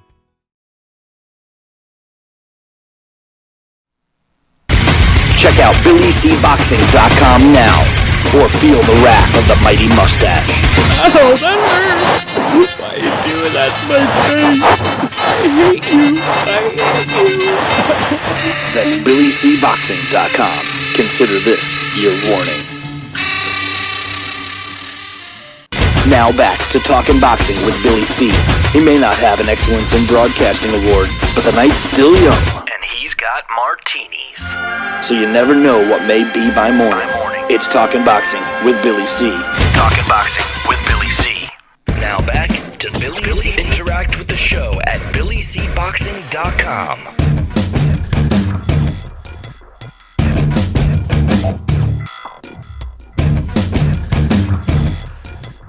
And we're back. You're watching and listening to the Billy C. Show. Glad you could be with us today. And normally at this time, on this day, we do our blast from the past. But my man Alex, who's ready, willing, and able to do it, and this week we had scheduled Vitaly Klitschko in respect of him being elected into the International Boxing Hall of Fame this weekend. Unfortunately, due to circumstances beyond our control, we will not be doing our blast from the past this week, but we will do it next week. And I want to thank Alex for being ready. But unfortunately, the bombing and building and construction project around around his place is preventing it from happening. So, in the meantime, joining us again, as he's always ready in the bullpen, is my man Sal Rocky Senecola. I love that analogy, Billy C. That's a good one, pal. Yeah, how you doing? I wish my Mets had a bullpen, but my Yankees have a bullpen this year. Don't tell me about it. I'm telling you, I'm getting killed. They're relentless. I'm telling you, they're doing. I'm proud of them. They're killing me. The Yankees are killing me this year. I'm ready to anyway. Switch. Come on over to the other side. Come on, Bill. I'm ready to go dig a hole. Subway away. Anyway, we were talking about the fight and everything. The fight that's not going to happen, at least according to Oscar De La Hoya. But Larry and I were just discussing some issues surrounding the possibility of a Daniel Jacobs Canelo fight, and one of the things that comes into play is the fact that the game plan for Daniel Jacobs when he fought Triple G, even though titles were all on the line, they decided that they were going to come in overweight and forego the financial penalty, and it gave them a really good chance of beating Triple G. As a matter of fact, without the knockdown that Daniel Jacobs suffered, he very well could have won the fight. Some people still believe he won the fight on points, even though he did hit the deck. Considering that game plan and knowing that the weigh-in is the day before, and knowing that there's no title on the line, Daniel Jacobs could very well be thinking along the same lines here with Canelo, knowing that he's not going to lose anything but some money. Do you think that is something that Oscar De La Hoya, as a promoter, needs to think about and make sure that there's something a little stricter in that contract to try to prevent Daniel Jacobs? Because Daniel Jacobs, even at the weight, even if he comes in at weight, Sal, is much bigger than Canelo Alvarez. I think that's something to consider, and I think that De La Hoya is already going to address that. If they're serious about negotiations, and it isn't just a ploy to maybe get the attention of Triple G taking less than what he wants as far as 50%, which I still think he deserves. I think that they're probably looking at that, and I'm sure if they have the real offer to Daniel Jacobs going out there, there's going to be some contingencies, and that'll be in the fine print, microscopic. Here's the thing.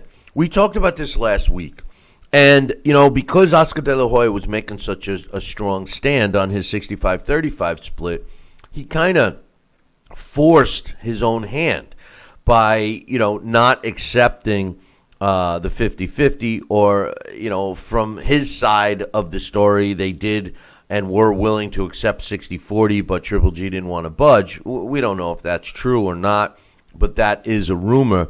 And the same might be true now with De La Hoya. If De La Hoya, budges, what he does by making such a hard line stance publicly, and this falls back to what you said about they should be doing these negotiations behind doors, but because these guys they can't control themselves with social media, that he has made such a hardline stance, he's backed himself into a corner. And what's going to happen to Oscar De La Hoya in the future is when he starts to try to negotiate, everything that he says is going to come back and bite him in the ass. And my question is, did he do that to himself here? Is he really helping Canelo Alvarez by not fighting Triple G? As much as I love Daniel Jacobs, and I'm in his corner generally. I like him. There's times when I didn't, and I've learned to really respect Daniel Jacobs, and I've become a big fan. But no disrespect to Danny Jacobs, I just don't think that a Jacobs Canelo fight will draw as well as a Triple G Canelo fight. I mean, that's my opinion. So when the smoke settles, will Canelo actually be making the same money, if not more or less, than he would have if he fought Triple G, even giving up a larger portion of the purse split than Oscar was willing to do? No way, no way in the world. And I'll tell you why. Because as interested as I may be to see the Canelo Alvarez and Daniel Jacobs fight, the casual fan that would normally buy a pay-per-view or so has no interest. And the bottom line is, if they do have an interest, they'll partner up and go see it somewhere. But bottom line, no. Triple G and Canelo Alvarez is the fight that fans want to see, just like Deontay Wilder and Anthony Joshua is the fight that fans want to see. And fans are smart about that, and they're fickle about that, and they know, what and who is to blame at this level. And like I said, there's a certain air of arrogance, unearned. I would like to put it, unearned air of arrogance coming from the De La Hoya Canelo Alvarez camp. And I think Triple G's only mistake is when he was throwing it into his face to get a 65-35 split coming from the mouths of De La Hoya and Alvarez, was that, okay, that's fair enough. I'll give you 35%. He should have seen that 65 belongs to me. I'm the champion. I'm the one that, in a lot of eyes, won that last fight, and I'm the one that kept my date. I fought on May 5th. You just were the one that didn't show up because you got caught doing some dirty drugs or dirty beef burgers, and you have some retribution to pay for that, because you know what, and that's the truth. He should have been humbled. He should have said, there, well, if that's how you feel, let's do a 50-50 and we'll go on. That would have been forthcoming. That would have been respected. That would have been the way to get this thing done. You know what? He should have just turned it around, Triple G, and said, hey, yeah, 65-35 is fair, but I get the 65. You get the 35 because you're the chump that failed the test, that didn't show up to the date, and didn't do a lot of things. So, that's the only mistake that Triple G made. And I think that Triple G was exactly saying that. He not only was he vocal with his opinions about the situation, I think he was saying that, hey, in lieu of the fact of all of the things that took place, I deserve a 50-50 split. He wasn't even going beyond that. And, to tell you the truth, I think that Oscar De La Hoya should have said, hey, you know what? We want to prove that Canelo's a clean fighter. We want to prove that he wants to fight the best. We want to prove all these things. And so, in order to do that, we are going to go against the grain, and we are going to make this a 50-50 fight. To me, Canelo's value would have skyrocketed. Instead, it's going the other way. I think that Canelo, even his diehard fans, they're awfully quiet.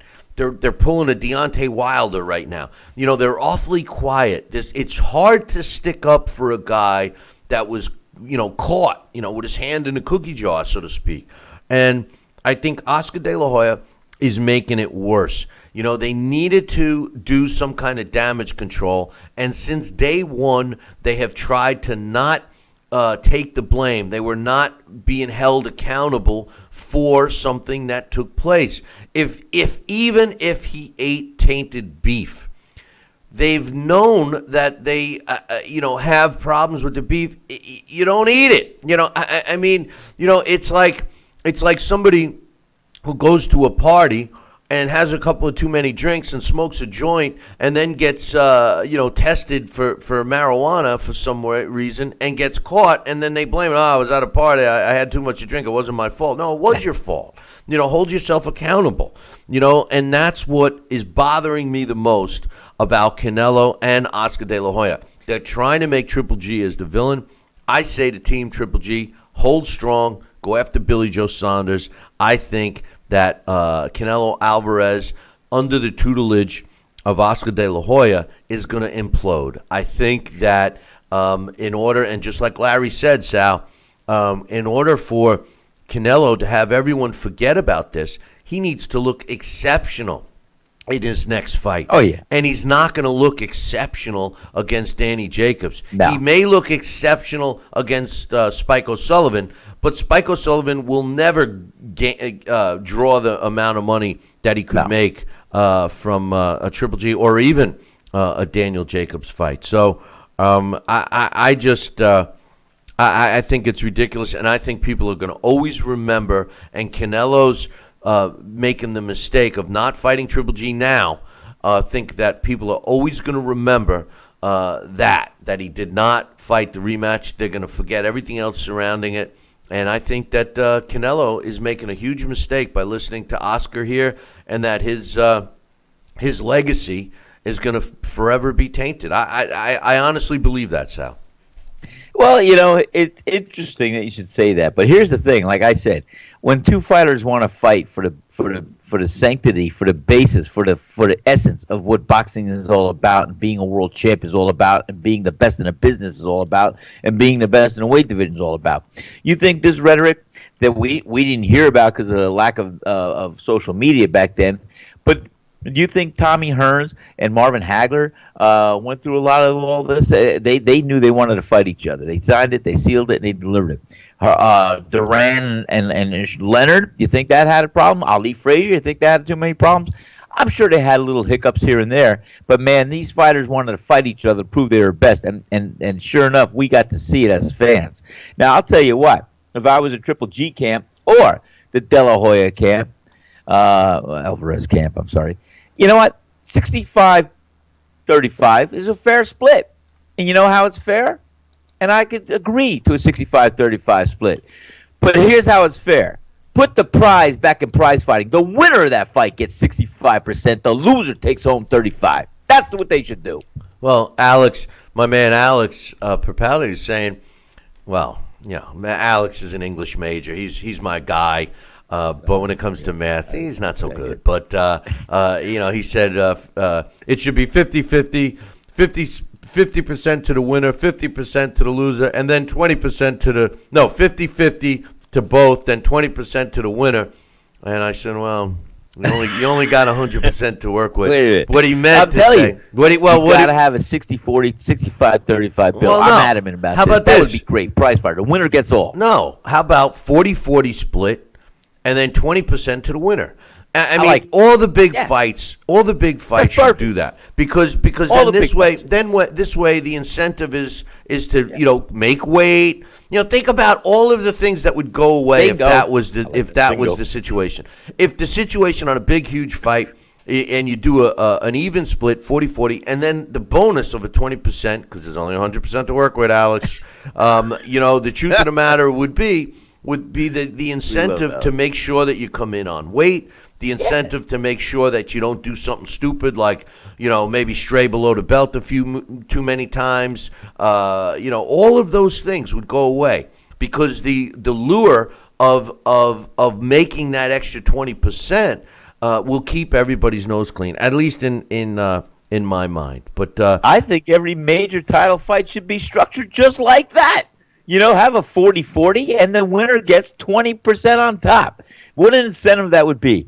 That would put the prize back in prize fighting. I love it. That's great. Hey, just as long as we stick with the percentage breakdowns and let Alex stick with the English, because not so good with that. But one other thing I want to compare this to, and I touched on it briefly in our first segment, Sal. But do you think what's going on with this? Do you think it could speed up the negotiation process for Anthony Joshua and Deontay Wilder, even though yesterday, in not so many words, the way I'm reading it is that both of these fighters, and I mean both, meaning Anthony Joshua and Deontay Wilder, are going to be fighting other opponents first before they step in the ring with each other. I don't agree with it, but do you think that the negotiation will be expedited now that this particular fight, the Canelo rematch with Triple G, seemingly is dead in the water? Well, seemingly dead in the water is a looming, dooming kind of air. But if it is actually dead in the water, yes, I think this could be a lesson learned. And you put too much marinade on the meat or so, you're going to get stuck with just the flavor of the marinade. Yeah, but let me just say this before you continue. Oscar put himself in this position. Yeah, what kind of credibility is Oscar going to lose, Sal, if all of a sudden tomorrow we hear that he accepted a 60-40 split or even a 50-50? Then people are going to, Oscar is backing his lack of knowledge of being a real businessman. Is hurting him here, bro. Don't you think?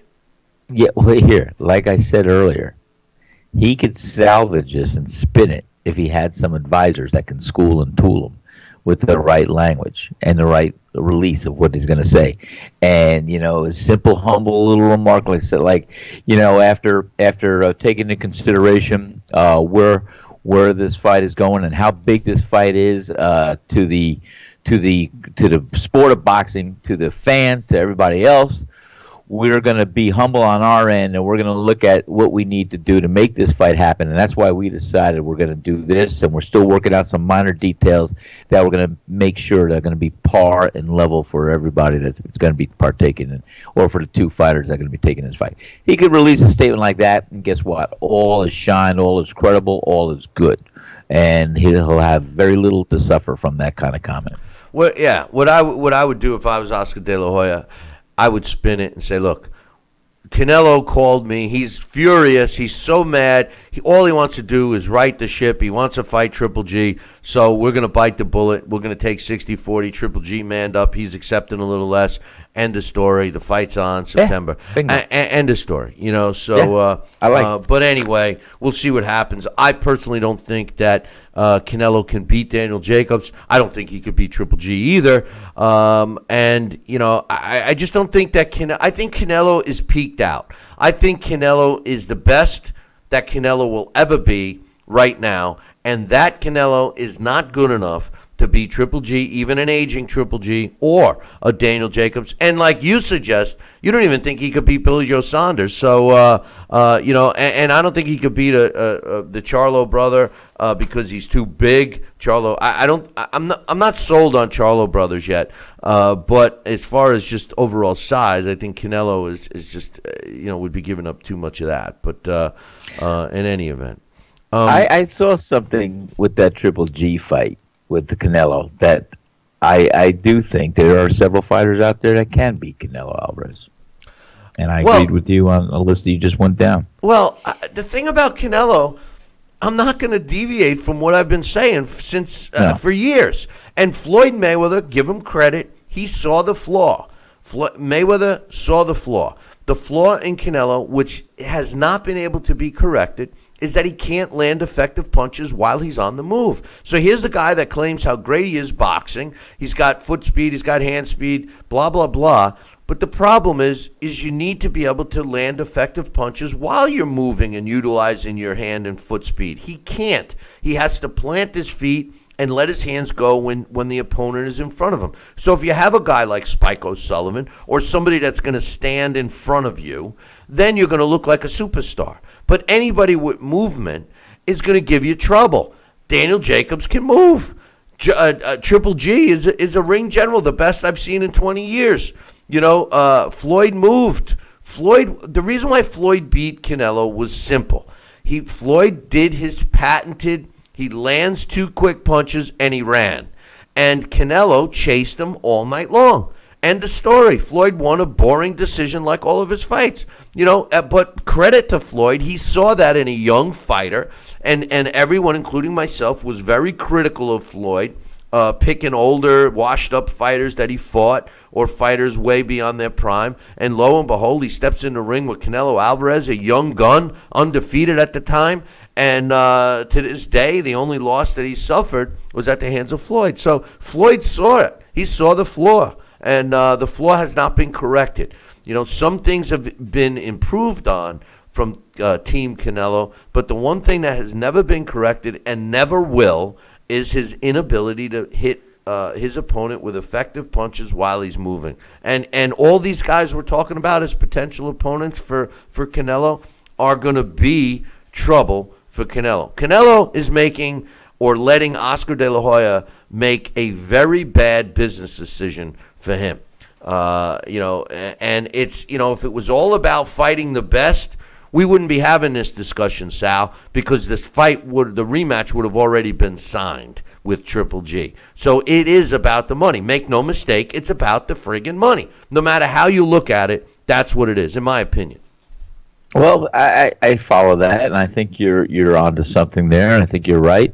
Boxing is a business to have to go through and look to maximize one's end of the purse. And what revenue could be created for the promoter as well. So yes, there is definitely the greed factor in place here. But I think there's more that is under the radar here. But I just feel that this fight should have already been knocked out. I love your proposed 40-40, 20% right there. I think that's an ideal situation. In fact, I think it should be something adopted by all major world championship title bouts. I think that's genius. I think it's perfect. And it gives everybody incentive to win and to fight for the prize. And that extra 20% would mean something to fight for.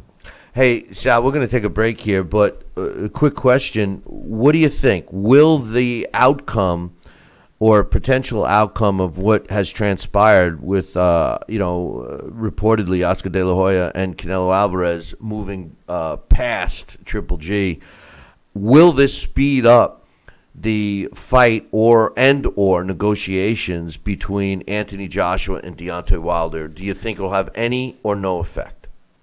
I think it will have an effect. I think it'll have an effect that they can't lose sight of the target, what they're trying to accomplish here. And I think if it does go wayside, as it appears it may be doing, that I think Anthony Joshua and Deontay Wilder will have to really sit down and say, hey, we got to nail this and ice this, because there is no guarantee of tomorrow. And and that's what I've been saying all along.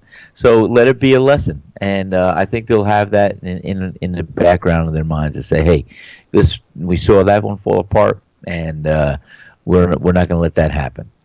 Actually, to all the affiliates, both radio and TV, we will not take a break here because I'm trying to get some other stuff in before the time runs out. So first and foremost, some updated news in the heavyweight division. Joseph Parker and Bryant Jennings have verbally agreed to fight each other on August 18th. Will be taking place at the new Ocean Resort Casino in Atlantic City. This used to be the Revel Hotel, and the only wrench here, and I like this fight, by the way. I was always a big fan of Bryant Jennings, although he did not look that great in his last fight. Joseph Parker showed us a lot by going the distance with Anthony Joshua. He's a young fighter, youngest of all the top heavyweights right now, and I think this is a good fight for him to get back into the mix. But here's one little wrench. David Higgins, who's the co-promoter of Joseph Parker, if you guys recall, they kind of Top Rank. It's got Bob Arum and Top Rank have their claws in Joseph Parker. So now he's being co-promoted by Top Rank and Duco Events, which is David Higgins. Bryant Jennings is also the promoter of. Top Rank is also the promoter of Bryant Jennings. But David Higgins of Duco said, we are working on finalizing this fight. According to Bob Arum, both sides have verbally agreed and contracts are in everybody's hands, but he's admitted that he doesn't have fully signed and executed contracts yet. And David Higgins said, we do have other offers on the table right now for Joseph Parker. So I don't know if that's a ploy to try to get some more money out of the deal, or if they want to go and fight some of these other offers. And the one that was mentioned was Alexander Ustinov. I personally think that a win over Bryant Jennings would be more valuable to Joseph Parker than a win over Ustinov. Another thing I want to mention real quickly, Delaware. The race to be the next states to offer sports betting. Delaware is up and running officially yesterday at 1:30 p.m. The first sports bet was taken, and now you can go and gamble on sporting events in the state of Delaware. New Jersey is soon to follow, and rumor has it New York's going to be set up by the time football season starts. So I'm personally looking forward to that. We got a couple of emails to read. This first one is from Coach, and it's kind of a long one. It's a couple pages here. So normally I like to limit it to one page, but in all due respect to Coach, there's a lot of spaces, so it's probably really only one page. He says, "Hey Billy C, I know that a few years ago during the run-up to the last presidential election, you said that we would be not talking about politics on the show anymore, but," and he made it sure it was a big but, "naturally and even more importantly, thank God Talking Boxing with Billy C hasn't just run and hid in some shadowed corner." Obviously, he's referring to my comments yesterday about not standing for the national anthem.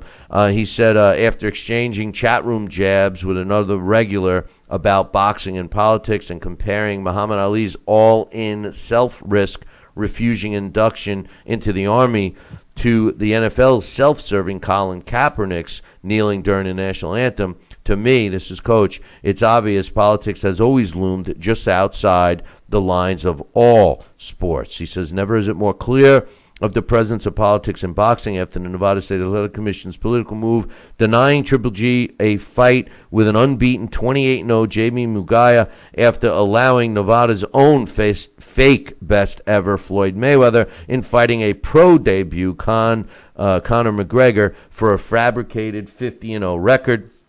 Coach says, in my arrogant opinion, politics are alive and well and killing our sport. Forget the Obama-driven pushing the everyone gets a trophy period. Miraculously, we haven't had any fighters take a knee during our anthem. Add in the example that our treasured Governor Cuomo, and I hope he's kidding, yes he is, he says, after pardoning a cop killer and then giving felons the right to vote, he's now seeking a third category on birth certificates. Yes, a third category on birth certificates. Sorry, not enough time for that one. He says, I know you asked what does that have to do with boxing. Well, as an example of a potential political influence on sports, specifically boxing, as exciting as some female boxing is, it isn't exactly killing it. Now imagine a politically created third gender category.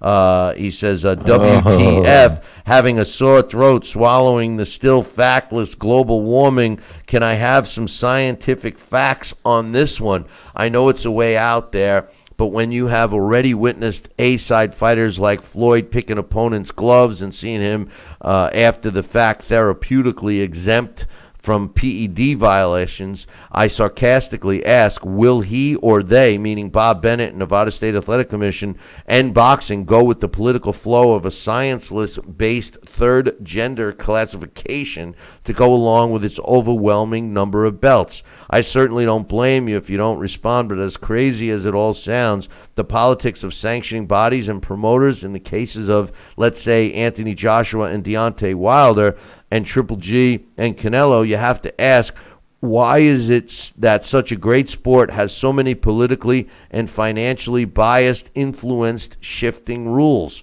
all of which clearly deny the fans proper results? And his example, in parentheses, he has Triple G and Canelo, and the real fights we want to see. I know it's an example. I know that this example is a bit long and far out there, but on the lighter side, did you hear the International Chess Organization is under investigation for always allowing the white pieces to move first? Coach never pulls any punches. The truth of the matter is in a nutshell, I can't stand the fact that political motivation turns into bias in the sport of boxing. And it clearly is the case if you look at the political reasons of why they would approve a Conor McGregor versus Floyd Mayweather fight and not approve a Triple G against Mugaia fight is simple. It's about the money revenue generation that was made from McGregor Mayweather versus what could have been made by Mugaia and Triple G. The only good part of that result was that Mugaia ended up dethroning Saddam Ali and proved to everyone that he's no slouch, and made Bob Bennett look like just as much of an idiot as he already is. So as far as a third gender on a birth certificate, I know there are some cases where a parent actually has to pick a gender because there are, just like in the animal world, there are people that are born with both parts, so to speak, so that they have to make a decision. But that's out of my hands, Sal. I took it as far as I'm going to go. All right. So thanks for the email, Coach. Your point Coach's point is well taken. We got another email here. This one's from Luke Thunder. Haven't heard from him in a while. He says, "Hey guys, it's been a while."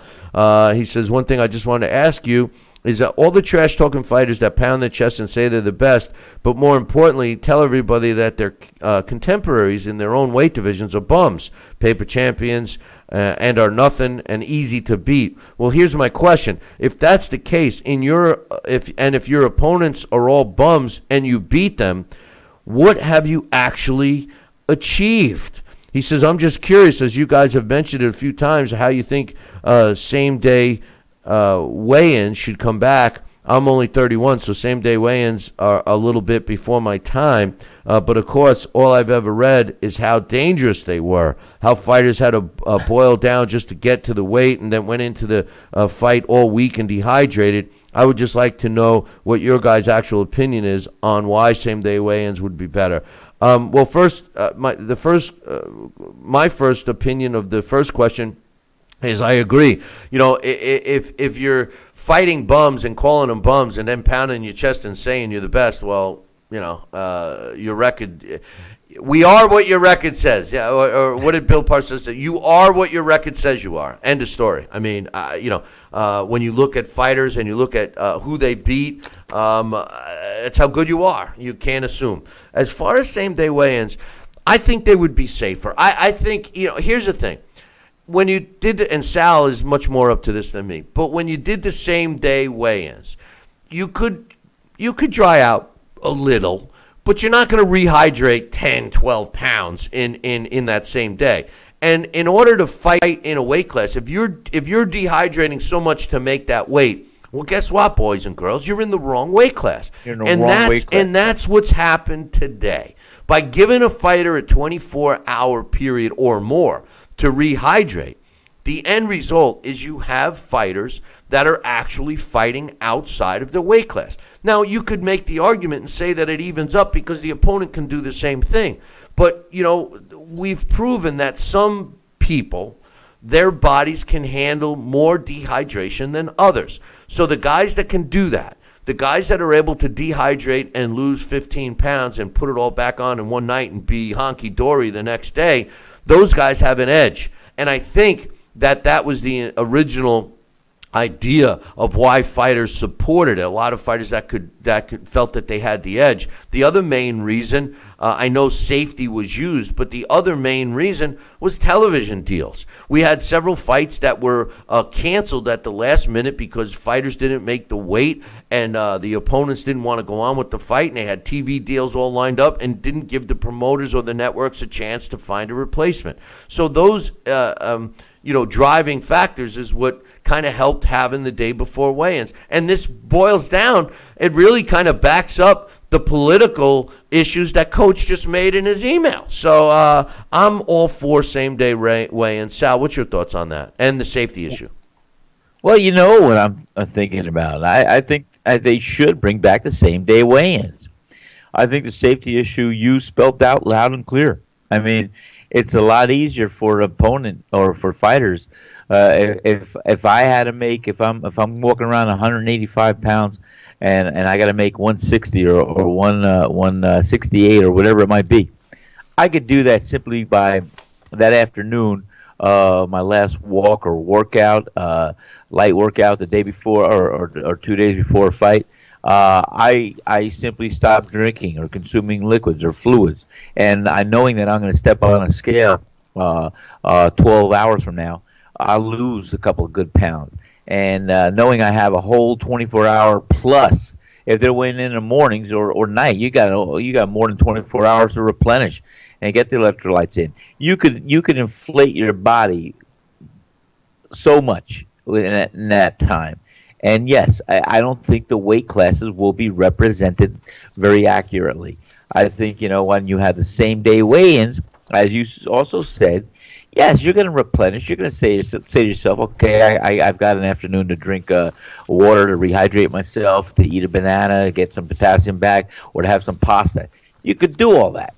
But it's not going to be like you're inflating a dried-out sponge within a short period of time, and you're going to be 20 pounds heavier than your weight class. You could still be 10 pounds heavier, whatever it might be. But I think it'll be more closely related to the weight class you want to fight in and represent, number one.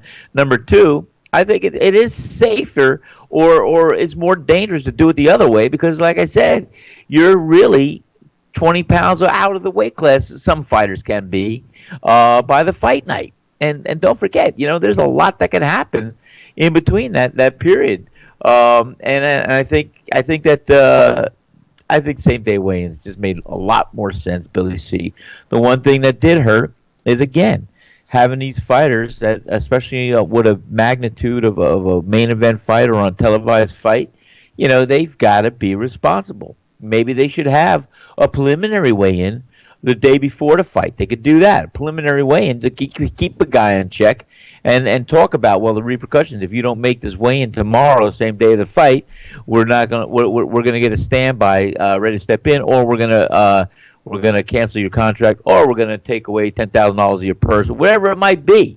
But yeah, I'm all for that. You want to have a 24-hour prior to date preliminary weigh-in to see where both fighters are, and then the actual weigh in the morning of that fight. I think that's ingenious. I think it's great. That's what they should do. Thank you very much. Well, the WBC has incorporated the weigh-ins that they have, and they're trying to combat it, but it still doesn't change it. I'm all for same-day weigh-ins. Yeah, I'm all for one champion in each division. I'm all for 8 divisions, so whatever. But I'm all for 8-ounce gloves. Yeah, I like the bare knuckle, but anyway, no. Hey, listen, make sure you guys tune in tomorrow when we're going to take and break down all the fights.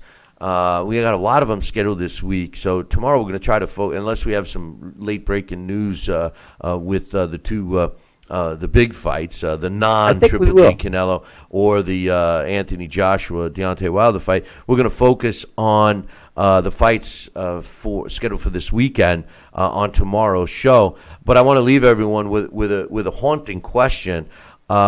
Forget about what you're hearing from his camp. My question to you, and please, I encourage you guys to drop me an email, Billy@talkinboxing, TALKINBOXING.com. Does Jeff Horn really have a chance at beating Terrence Crawford? Now, he's the champ. He's going in there with the belt. But does he really have a chance to beat Terrence Crawford? Drop me an email. Let me know your thoughts, because that's what we're going to be talking about tomorrow. Speaking about talking, I got the trivia question. It's still open. Please listen to the question 100%. It is... and if you're the first one to email me, Billy@talkinboxing, TALKINBOXING.com, you'll win your very own copy of the Title Bout Championship computer game. Here's the question. What is the biggest height difference between two men in the same division for a world title fight, excluding heavyweights? No heavyweight. So any other division besides the heavyweight is fair game. What is the biggest height difference between two men in the same division for a world title fight, not counting heavyweights? If you know that answer and you're the first one to email me, Billy@talkinboxing, that's TALKINBOXING.com, you'll win your very own copy of the Title Bout Championship computer game. Unless you're Johnston, because he would have gotten it in a row, and he's going to get a copy of my book. On this day in boxing history, June 6th, in 1985, Alfonso Ratliff wins a 12-round decision over Carlos de Leon to win the WBC World Cruiserweight title. Took place in Las Vegas. On this day in 1988, Iran Barkley knocks out Tommy Hearns in the third round to win the WBC World Middleweight title in Las Vegas. You know, somebody recently asked Iran Barkley what he thought of the middleweight division today, and he said he'd beat the crap out of every one of them. And maybe he's right. And finally, on this day, June 6th in 1912, a guy that most people forget about, and he was an extremely great fighter and a Hall of Famer. On this day in 1912, Jim Driscoll knocks out Gene Posey in the 12th round to win the vacant British World Featherweight title, and that took place in London. And that is what took place on this day in boxing history. Listen, boys and girls, make sure you tune in tomorrow morning. Same bat time, same bat channel. Until then, I'll leave you with this. Ciao, baby.